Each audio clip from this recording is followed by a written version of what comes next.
This white-tailed deer was found dead on October 2nd, 2021.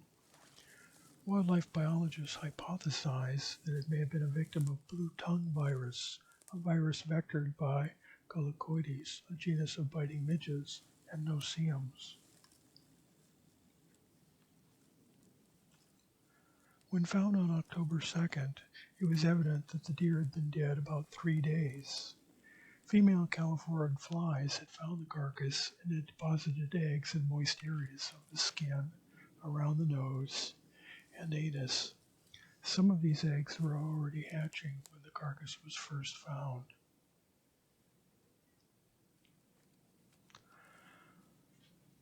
On the 4th of October, a Washington Department of Fish and Wildlife biologists inspected the carcass and removed 2 lymph nodes from the neck of the deer and extracted an incisor from the lower mandible. Lymph nodes will be examined by a Washington State University wildlife pathologist. The tooth will be used to determine the age of the deer.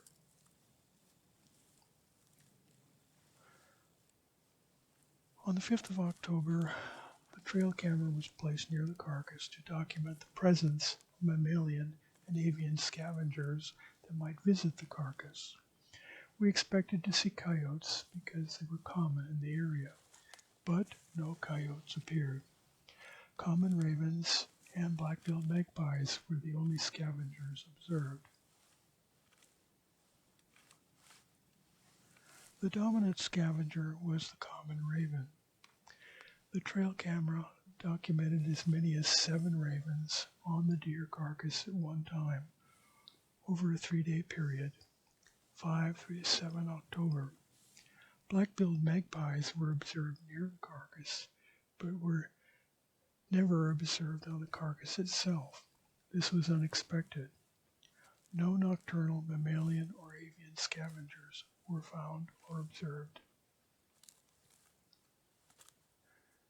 We were surprised to observe that common ravens were not feeding on the deer carcass itself, but were actually feeding on calophorid fly larvae that were abundant and exposed at body orifices and the regions of the hide where the hair had been denuded.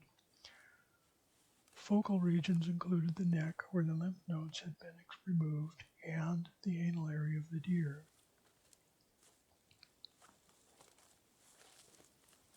This video was filmed on 15 October, 13 days after the deer was first found and approximately 16 days after death.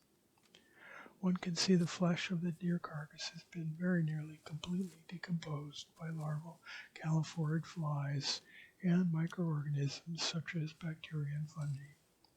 We were surprised to find no evidence of carrion or burying beetles, Sylphidae.